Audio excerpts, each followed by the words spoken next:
Assalamualaikum. Saya itu dari Taman Safari ya. Kenapa kalau kita dari kebun binatang tuh dibilang mau silaturahmi ya? Mau cari kembarannya, itu nggak lucu ya. Karena kembaran saya tadi yang main ini, yang gini-gini, sama main gendang itu. Itu Cak Kevin itu tadi. Itu saya sama dia tuh mirip ya, sekitar 11.257 lah. Di Taman Safari kemarin tuh sepi ya. Mungkin karena pertunjukannya gitu-gitu aja. Memberi makan buaya dan naik gajah. Kalau pengen rame itu dibalik. Naik buaya dan memberi makan gajah gitu. Itu pasti lebih seru, tapi ongkosnya nambah 10.000 buat asuransi. Ya karena itu akan menjadi perjalanan terakhir kalian nanti. Dan kalau saya liburan tuh nggak mau naik bis ya. Karena naik bis itu aneh banget. Kita baru masuk, itu ada di TV-nya ada tayangan. Sebelum kita berjalan, marilah kita berdoa. Tapi sepanjang jalan, hiburannya itu apa? Dangdut koplo. Saya ini mengganggu banget tadi saya. Tiba-tiba ada dangdut. Hei, kenapa kamu kalau nonton dangdut sukanya bilang aseloletos?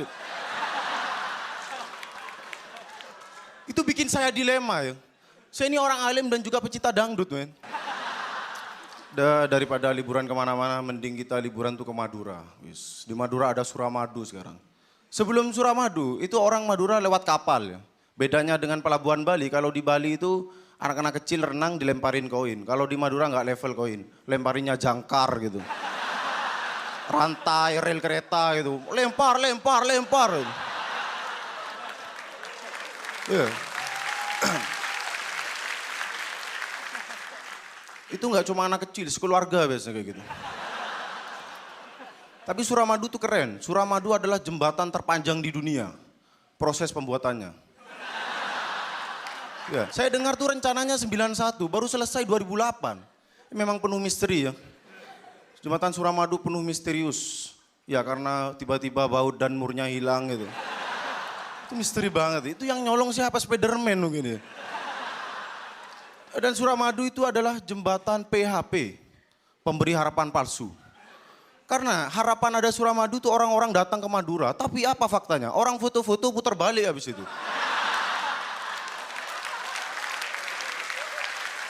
Itu sekalian aja nggak usah disambungin ke Madura. Itu menyakiti hati kami, men. Kalian pikir di Madura nggak ada apa-apa? Ya benar tapi. Di Madura itu ada sinyal 3G udah sujud syukur udah. Kalian kalau ke Madura, check in Foursquare, yang keluar apa? Bed server. Iya, tower jarang di sana. Tower terbuat dari apa? Tahu sendiri kan?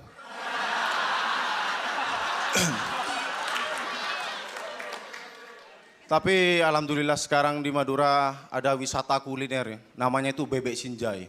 Bebek ini laris banget ya. Saking larisnya ini yang jual nggak kebagian sampai. Dan gara-gara ada bebek Sinjai itu muncul bebek-bebek baru. Bebek bakar, bebek madu, bebek metik gitu. Ini mungkin nanti lama-lama akan muncul ya di pojok gitu.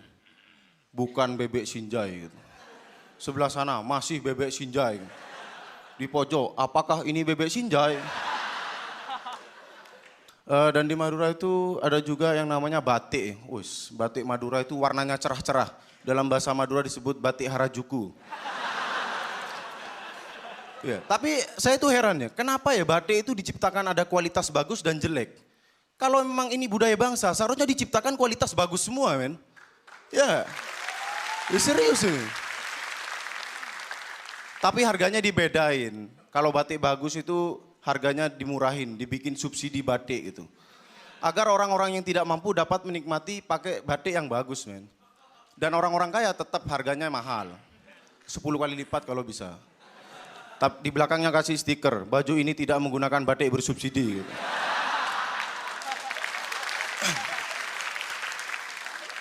Dan juga sih saya tuh punya saran, saya mau bikin batik rainbow nanti. Warna-warni enak. Tapi pewarnanya pakai pewarna makanan, soalnya pewarna tekstilnya udah dipakai buat makanan kan.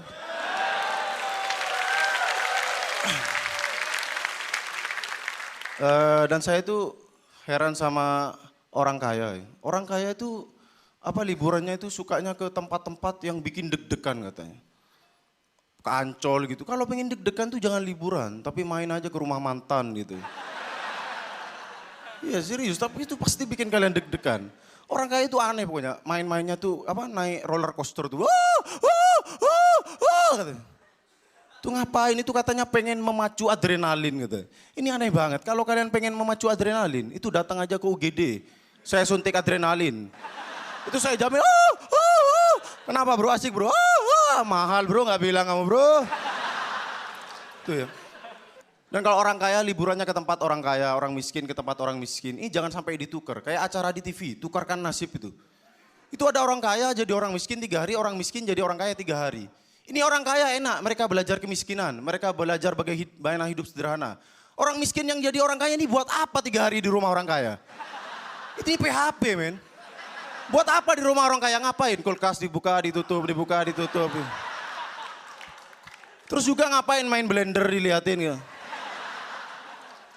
Dan yang paling kasihan tuh hari terakhir, orang kaya enak. Mah, kita besok kaya lagi. Yang orang miskin, mah, besok kita harus miskin lagi mah. Yaudah, Assalamualaikum.